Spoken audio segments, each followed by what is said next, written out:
Welcome to Evidence Based, a new Harbinger psychology podcast. I'm your host, Cassie Stossel. On today's episode, we're talking about compulsive reassurance seeking. Our guest is Amanda Petrik-Gardner, author of the Compulsive Reassurance Seeking Workbook. Amanda is an obsessive compulsive disorder and body-focused repetitive behavior specialist, licensed in multiple states. She's a member of the International OCD Foundation, TLC Foundation for BFRBs, and the Anxiety and Depression Association of America.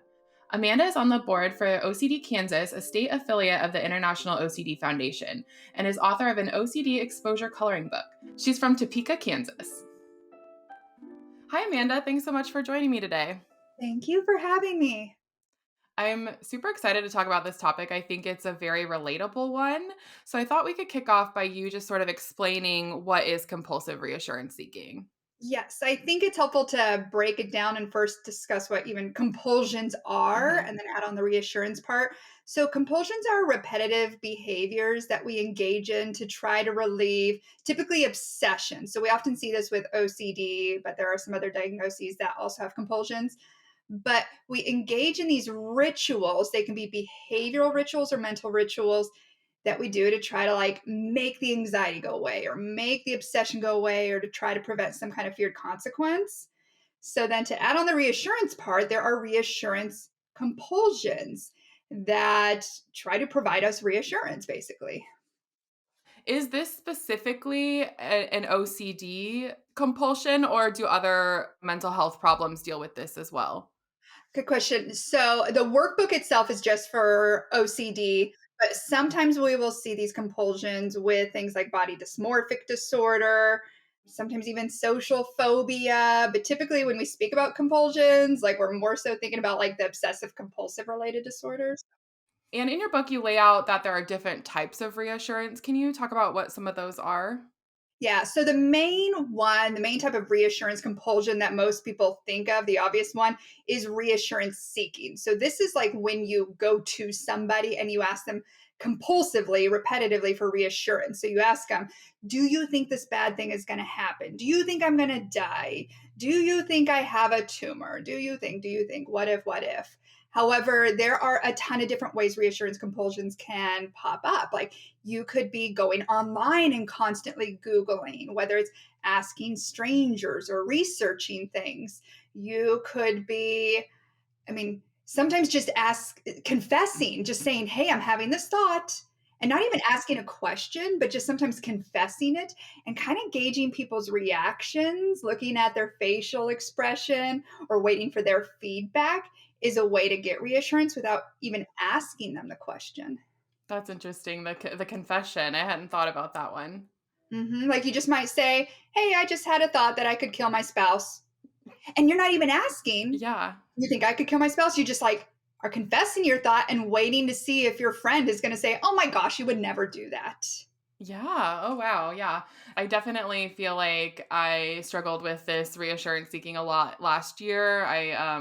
I struggled for about 4 months being misdiagnosed with asthma, and it did actually turn out to be that tumor you're mentioning that people might ask about. So, and the Googling, I really did a lot of deep dives, and I was constantly asking people, like, I'm okay, right? Like, if the doctor thinks I'm okay, like, I'm definitely okay, right? And then it sort of just kept spiraling. And finally, obviously, it was bad enough that somebody in the hospital did something about it and found the tumor. But it definitely can feel all consuming, like looking for that reassurance. Absolutely. Well, and I'm glad you advocated for yourself and actually kept asking and found out. And we can talk about that difference between, compulsion versus actually information seeking and gathering, legitimate concerns. But you mentioned another good example where sometimes second opinions, going and getting another appointment and another opinion and getting another blood test and another medical examination is another form of reassurance compulsions we see more often like in the health OCD and health anxiety world. Yeah, I was going to mention health anxiety because it feels like this is like ripe for that specifically. Absolutely. How, and you kind of like are talking a little bit about this, but can you go a little deeper about how someone can like tell the difference between that reassurance compulsion and genuine reassurance? Right. So reassurance in itself is not a bad thing. We all go to loved ones for reassurance, to feel better. We ask people questions, and this does not mean, after people listen to this episode, that you shouldn't ask people questions, right? So we always want to check in with, fancy word, what is the function of the behavior? Why are we doing this, right? Are we doing this to relieve some kind of doubt, right? Are we trying to make this anxiety go away? But also looking at, like, is this becoming a repetitive behavior we're doing over and over and over again, even though we already know the answer? Mm-hmm. Which then also comes in to the question of, then what's the difference between like information seeking? Because sometimes, like, we really don't know the answers to stuff. I often give the example of new parents. How often are new parents Googling information? Oh my gosh, Mm-hmm. my baby has a temperature. What could it be? Or my baby has this weird colored poop. What does a weird colored poop mean? Right. Mm-hmm. And, I tell new parents, like, you're going to be Googling a lot of information, or you're going to be calling your parents to ask them information.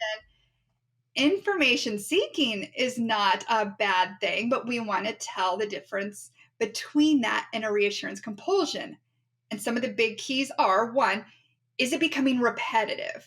Like, is it a one-time thing, or are you doing it over and over again? Information seeking is you're finding out information you don't know for the first time, versus reassurance compulsions. You already have the answer. Mm-hmm. You've already found this out, but you still are like, but what if? But possibly it could be. And you keep wanting to ask again or research again. But also the feeling behind it, right? Information seeking usually comes out of a place of curiosity or value. You just want to know, versus anxiety and this fear saying, like, oh my gosh, that's so scary. I just have to look it up once more. Yeah. Do you find that when folks come to you, are they self-aware of it being a compulsion? That's a good question. A lot of times, clients do have that insight. At least most of my clients, especially with OCD, have pretty high insight, and they will say, I know that this is a compulsion. I don't want to be doing this, but I feel like I just have to. Like, they describe this sense of urgency, like they have to do it and they have to do it quick. Otherwise, what if something bad happens or this feeling won't go away? Every once in a while, though, there are obviously people that present with a little bit poor insight and they don't recognize that. So we have to give some psychoeducation to describe that difference and help them figure out, where do their values align, or was this information you really didn't know? Mm-hmm. Was this the first time versus the 50th time you've looked up the same thing? So it could go either way. Yeah. It's coming from a place of anxiety when they're seeking this reassurance. And maybe in the moment, it might feel a little bit of relief when you get that answer, even if it is for the 50th time. But what are some of the impacts of reassurance compulsions? Yeah, just like you described, like, compulsions can feel good for a moment. So it makes total sense why we engage in them, but it is short term relief. Long term, it's actually worsening our anxiety. We're basically training our brain to think that this is a true threat. These thoughts that we're having, these obsessions, are dangerous, really are occurring. And so long term, it's worsening our anxiety or our diagnosis. It's going to increase the compulsions, because compulsions just breed more compulsions. So OCD loves to say, it's just one more. This is the last time you're going to research it, but it's never the last time. Or this, just one more time. Just ask your spouse this one thing, but it's never the last. So we often see they just breed more compulsions. It can almost increase the obsessions more, because our brain loves to then bring up this dangerous thing it thinks is dangerous, even more so to try to protect you. So when someone's having these compulsions, maybe they're the same thought. I'll use my own example of health anxiety. I really struggled with it prior to being diagnosed. And so that was what sort of bred my reassurance seeking. But what do you do when a client comes to you where sort of that worst fear compulsion that they keep looking for reassurance on actually comes to fruition? Absolutely. So anything is possible. We know this. Even our own obsessions, the things that we're stuck on and worrying could happen, absolutely could happen. And I know that can even scare some listeners, because they think we're going to reassure them and they're looking for reassurance that it won't. Hmm. But that would be unrealistic. If anybody reassures them, that would never happen. What we aim to do is to help people recognize the difference between what's called an obsessional doubt and a reasonable doubt. And let me kind of define these. So doubts in general is just us questioning information, right? Like, what if I have cancer? Or what if it's going to storm today? Or what if I'm in a bad relationship? Hmm. These doubts could go either way. They could be a reasonable doubt, meaning, yeah, they're actually kind of credible. Or they could be obsessional doubt, meaning, okay, none of this is even happening right now. But what's also interesting are doubts could flip flop at any moment. Let's take the doubt of what if I'm in a bad relationship? Well, that could be an obsessional doubt today, meaning somebody could just be so stuck on this thought, even though they're in a great, healthy relationship. But let's say tomorrow something happens, whether it just becomes this toxic, abusive relationship, and now it's a reasonable doubt. Something has happened in the here and now, in this present moment, to make it credible. Hmm. When something becomes a reasonable doubt, we're not going to provide OCD treatment anymore to it. This is a legit concern, and we're going to say we get to act upon this. Hmm. We get to take the steps necessary. We need to. So, for your example, where it's like if somebody got information in the here and now that says your doubt of what if I have cancer is not obsessional, you really got information from your doctor or your blood test, or you're having multiple sensations happening that say there's a concern. We're now looking at a reasonable doubt. We're not going to say, let's do OCD treatment for that. No, we're going to say, shoot, let's find out what our next steps are.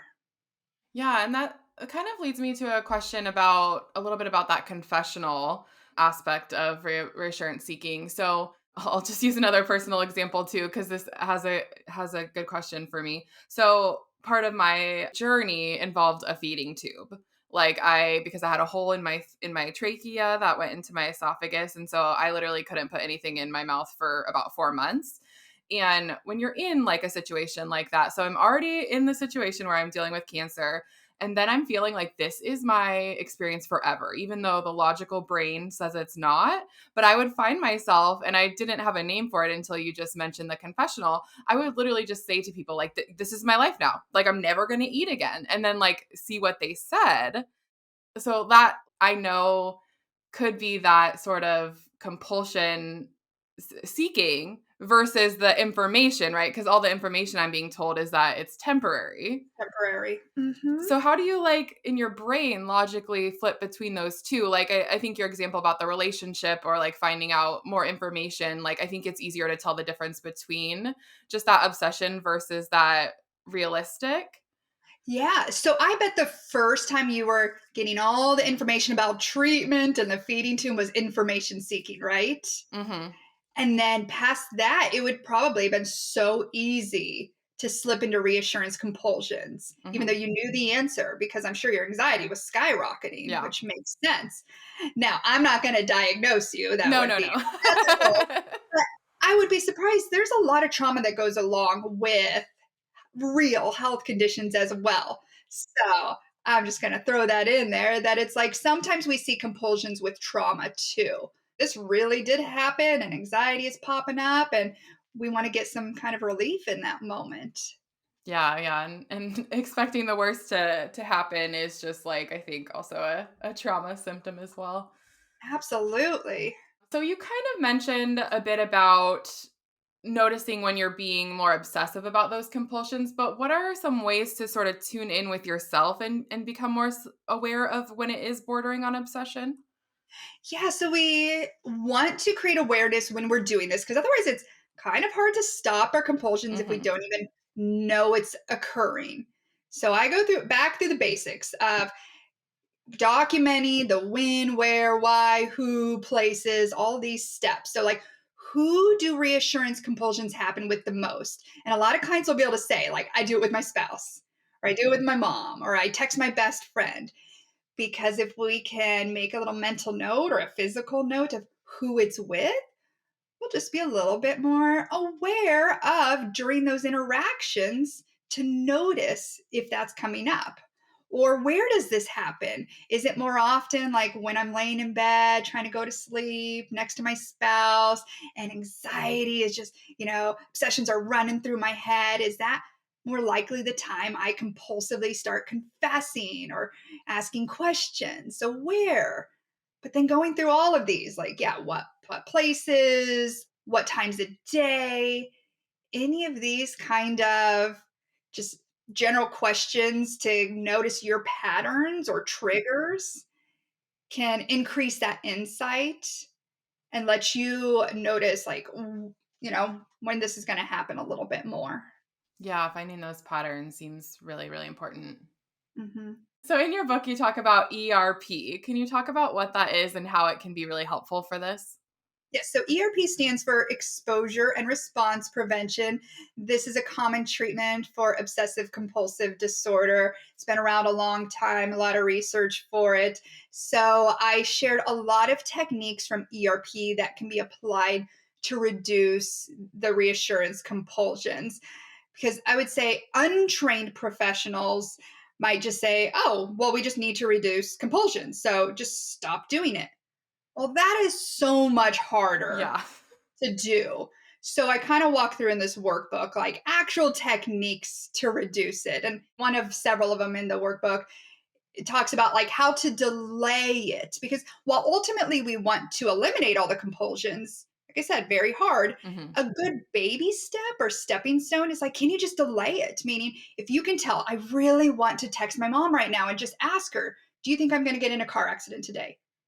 We might say, can you hold off 5 minutes? Hmm. Just sit with that feeling, that anxiety. Don't text. Give yourself permission in 5 minutes to do it.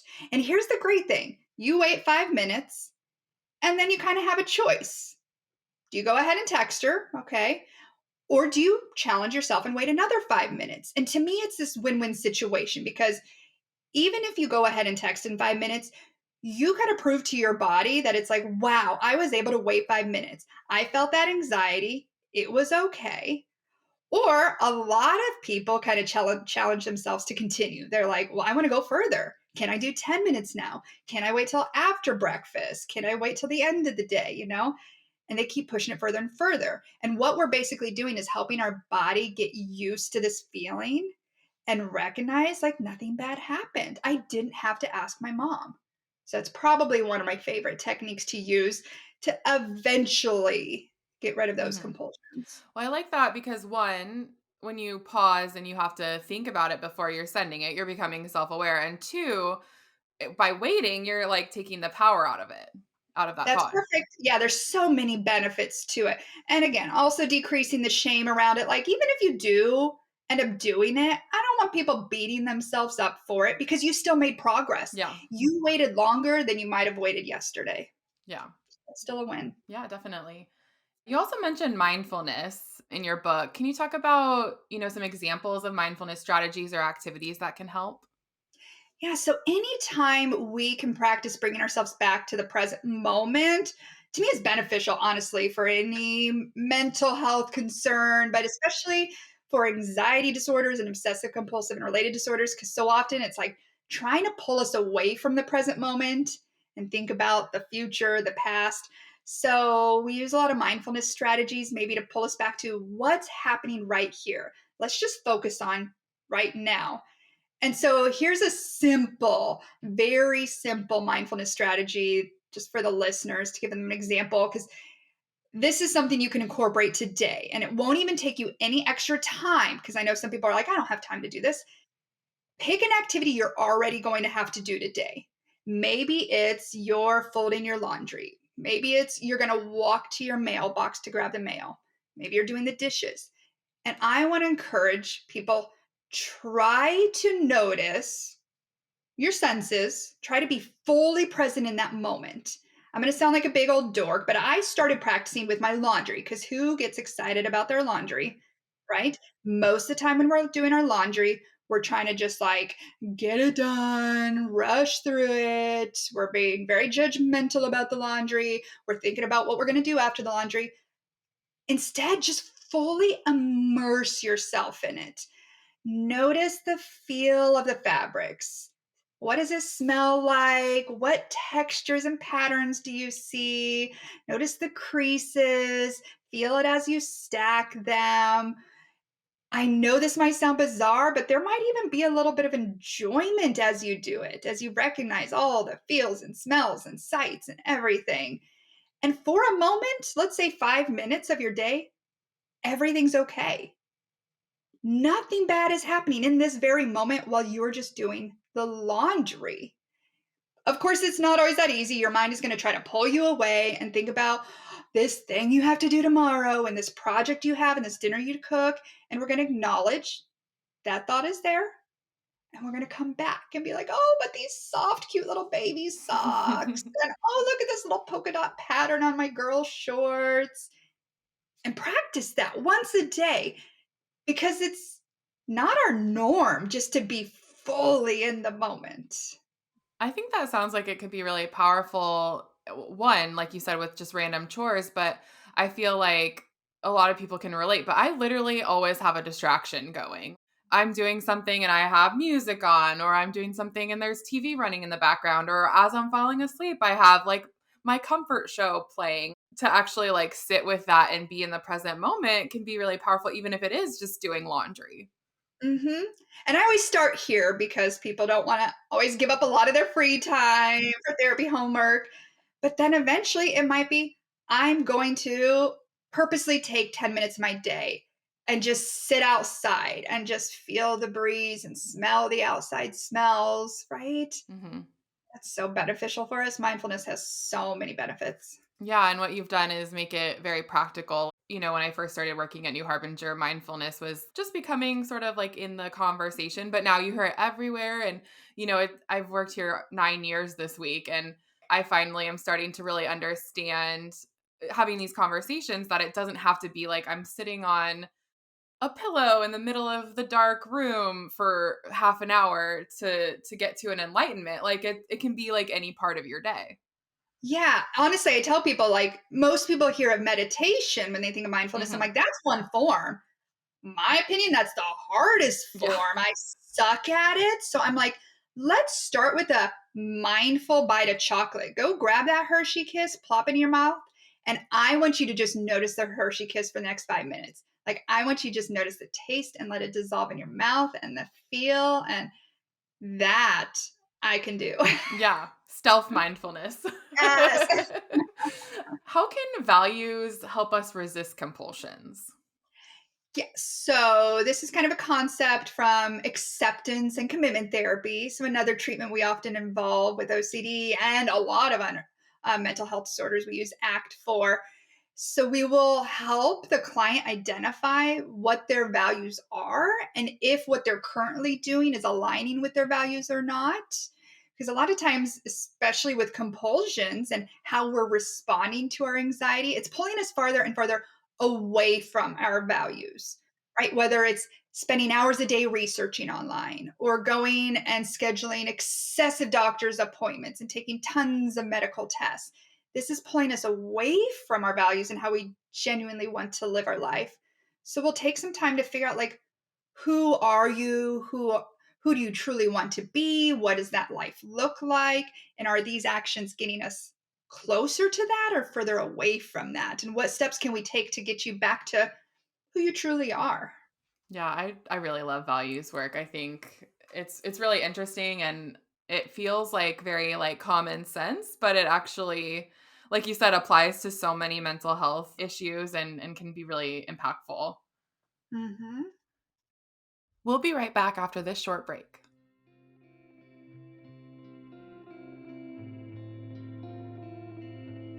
Hi, I'm Dr. Daniel Fox, author of the Borderline Personality Disorder Workbook.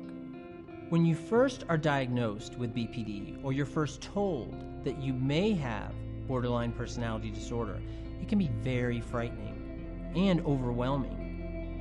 Because we have these ideas of what this disorder is, and you can feel trapped within it, trapped within this view or perspective of this thing that feels bigger than you and bigger than life. But the reality is that this is a disorder that can be managed, and that learning adaptive strategies can help you control it and do your life differently so that you determine the course of your life, not your BPD. To learn more and to sign up, go to bpdcourse.com.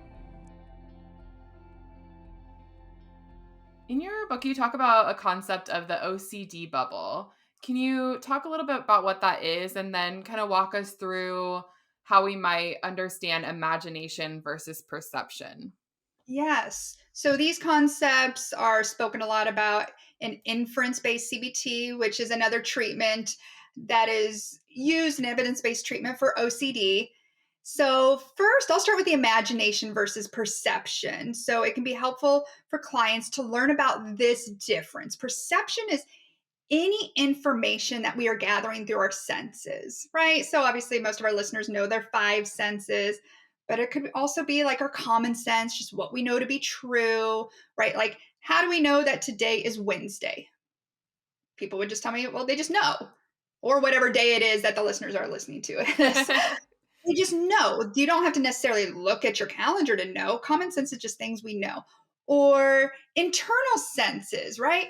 Maybe you feel your stomach kind of growl and your internal senses tell you, well, I'm hungry. This is information coming from our perception. Any other information that's not coming from our perception, ideas, thoughts, is coming from our imagination. And here's the thing, OCD is built in the imagination. It is a story that our OCD is creating. It is the most elaborate and convincing story ever. We always say OCD is like the ultimate storyteller of all time.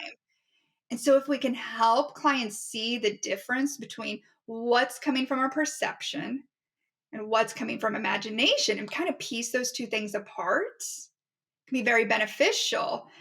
I will go ahead and give some examples because I know listeners right away will say things like, well, that stomach pain I'm having, that is happening. It really is my perception. And they're right. That is perception. But the story we create about that stomach pain comes from the imagination, right? OCD will say things like, well, I'm dying, right? Well, I must have some horrible, incurable disease. So recognize the difference. Which part came from perception? What do we know to be true right now? But what part was a story our brain just created? Or for people that have hit and run OCD as a common obsession, we might actually feel a bump when we're driving, right? We hit something. That is perception. We felt something. We're not making that up. But then our brain creates the story that says it was a person. I must have hit a person. So we teach the difference between perception and imagination just to be able to tell these two worlds apart. And then to answer your question about what is the OCD bubble? Well, the OCD bubble is where our OCD lives. Of course, it lives in the imagination. And in the OCD bubble, this is where our obsessions occur. This is where compulsions happen. The OCD bubble, here's what we think happens in the OCD bubble, but then I'll tell you what really happens in the OCD bubble. What we think happens in the OCD bubble is this is where I'll resolve my obsession, right? This is where I'll finally get the answers. This is where I'll do one more compulsion and then it'll finally be resolved. We think this is where anxiety will go away. This is where I'll be safer and more secure. And these are some of the lies that we're almost being told, but then what actually happens in the bubble, and a lot of listeners are going to be like, oh yeah, I've been in the bubble before, is that obsessions never get resolved. Compulsions never just happen one more time. Anxiety never goes away forever unless we get treatment. And even then, it's managed. We're never more safe and secure in the bubble, right? And so if we can recognize when we're getting absorbed into the bubble, like when we're leaving the here and now, leaving the present moment to go into this altered state, we can use the steps, the techniques needed in the present moment to keep ourselves from going into this land of imagination where OCD is creating these stories. Yeah, that's really interesting. And just another, personal example, because I feel like this is all really, like I said, your book has been really helpful for me. So my husband and I both have a lot of anxiety in general. So going through this as partners was just really interesting. And one thing that we both were not really talking about was we kind of were putting superstitions onto things that were not, like we were pattern making where there wasn't actually one. Like One of mine was I felt like if I painted my nails, I would end up in the hospital again because the last time I had to stay in the hospital, I had just painted my nails. Or like my husband wouldn't wear a certain hat because he was wearing that hat like when I was diagnosed. And like, just like thinking about the OCD bubble, like I think we were veering into that with those sort of behaviors and superstitions. Absolutely. And we see superstitious behaviors sometimes cross over into that world, similar to obsessions all the time. I don't know if you've ever heard the term magical thinking. It's a kind of a way to describe certain obsessions where it tries to relate to things that have nothing to do with each other. I loved your example of the nail polish has something to do with Yeah. you going in or out of the hospital. Like an OCD tries to say, yes, this causes this. It's like those have nothing to do with each other, but OCD is the best storyteller ever. And it says, if you do this, this is what will happen. And if that story OCD is telling us is compelling enough, we can get pulled into that bubble where we think, okay, well, this is what I got to do then. But it's funny, the minute I was like, okay, like, my logical self is like, those are not related at all. And you're just like giving into this. So I painted my nails and it was fine. And then I never thought about it again. But I was like, wow, like I'm pretty self aware. And I feel like my brain has never like started trying to make those connections before. But I was very surprised when that was happening to me. I was like, what are we doing here? Right. I love We it. have enough to worry about. Like, we don't need to worry. Like, painting your nails, you can have that joy. Yes. Great example. And you mentioned earlier too, like when you're noticing the patterns of who you might be looking for reassurance from, I feel like loved ones are involved a lot. Can you talk about some ways, maybe besides that text, that we might be involving them and sort of what impacts it can have on those loved ones that we keep bringing into this? So the most obvious way it tends to be verbally, and we're asking them, but family accommodation, I'll define that in a second, can occur in a lot of different ways. So family accommodation is any way in which our family members almost become part of the compulsion. So reassurance is a big one. But it could be even things like they're providing you items to do your compulsion. So a different type of compulsion is like hand washing. So they're like, here's the hand soap, or here's extra hand sanitizer.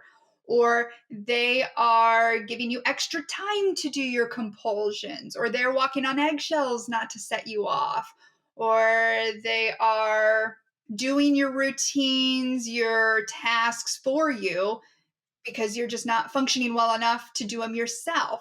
So they're almost just becoming part of your OCD cycle, your OCD itself, with the best intentions. Obviously, they love you. They're thinking like, this is going to be helpful. I'm not going to trigger you. I'm going to make your anxiety go away. I'm going to make your OCD, better for you. Not recognizing they're becoming part of the cycle. It's actually going to worsen your OCD in the long run. OCD with family members and family accommodation can impact families in a lot of different ways. One thing we tend to see is that it can result in like tension, conflict.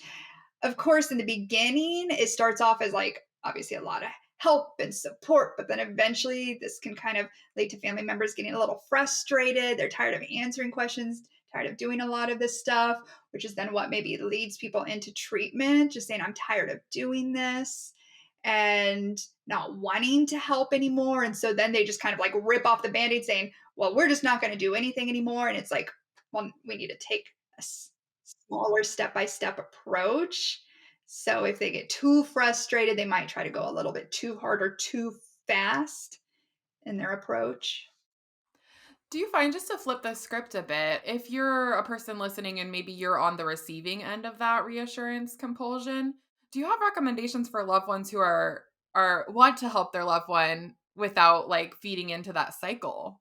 hmm I definitely recommend like learn as much as you can about whatever disorder your loved one has. Like there are a lot of resources like from the International OCD Foundation, especially for loved ones and family friends, even for like providers, because we see this happens to their doctors, to their teachers, to clergy, to faith leaders. And so I say find out as much as you can about the disorder Even get involved, and there are conferences for the family members so that you can start receiving some information on what to do, because you're eventually going to learn how to kind of pull back on some of these accommodations or compulsions, but it's done in a gradual way. You're not going to just be like, oh, step one, I heard we're not going to accommodate anymore. Mm-hmm. No more today. That can be overwhelming.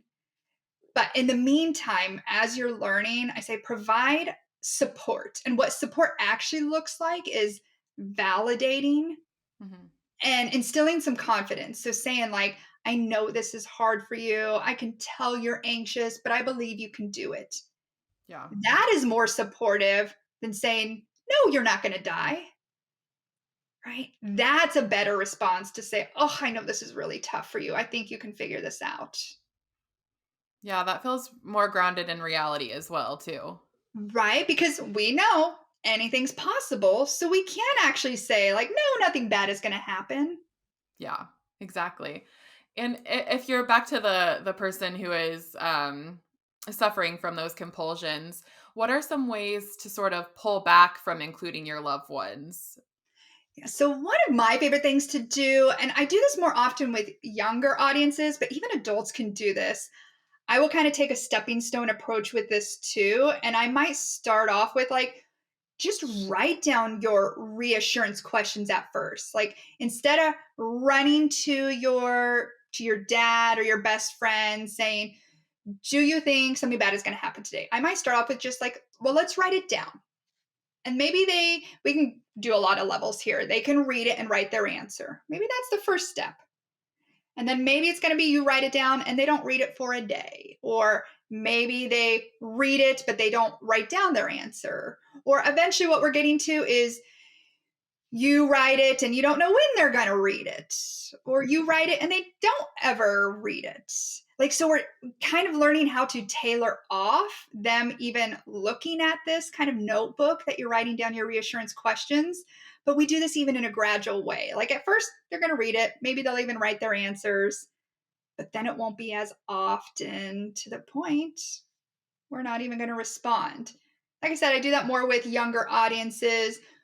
With older audiences, I'll do more kind of like the delaying approach and just say, okay, can you challenge yourself and see how long you can go and tell your spouse the confession or the question you're wanting?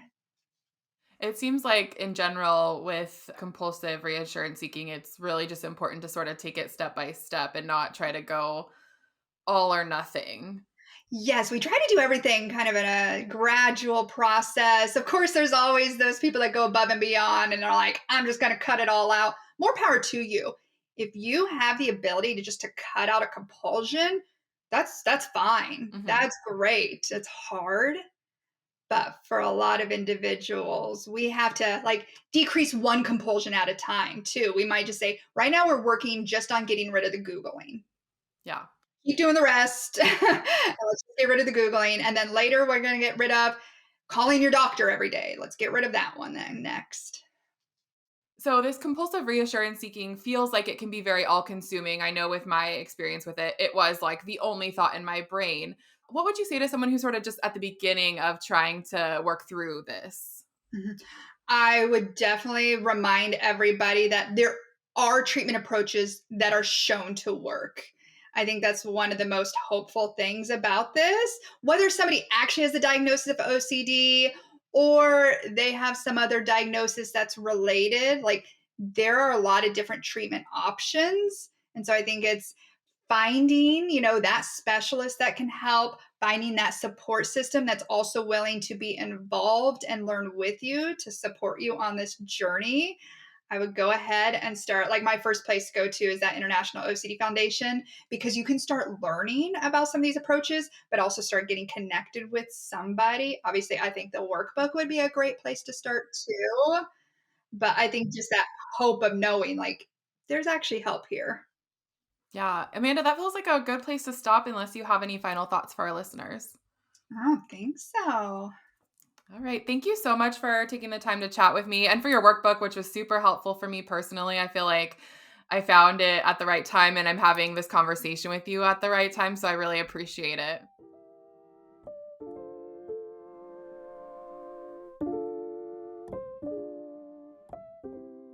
Learn to trust your own senses, live with confidence, and break the cycle of compulsive reassurance seeking with this empowering step-by-step workbook.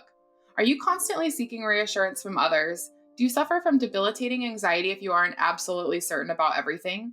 Seeking reassurance to remove doubt or fear is natural, and we all do it from time to time. However, it becomes a compulsion when it develops into something repetitive and ritualistic.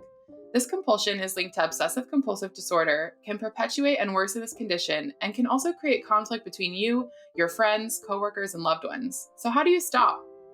The Compulsive Reassurance Seeking Workbook offers proven effective tools to reduce compulsions, make peace with uncertainty, and better manage your OCD.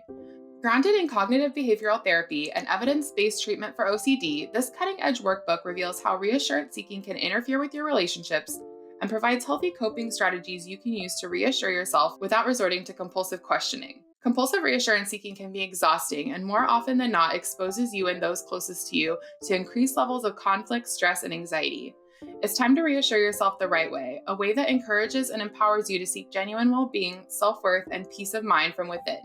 This workbook can help you get started today.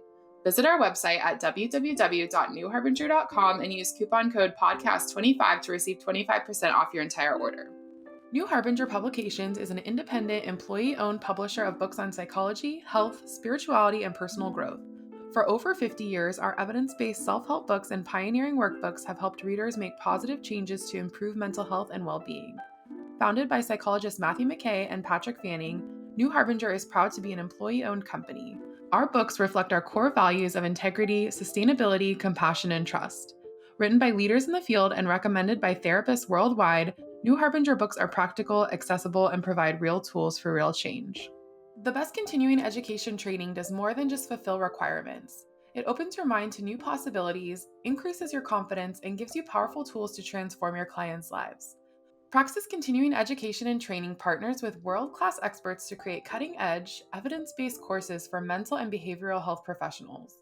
Learn how to heal trauma with Robin Walzer, explore values with Kelly Wilson, and master the basics of acceptance and commitment therapy with Matt Boone through an on-demand course.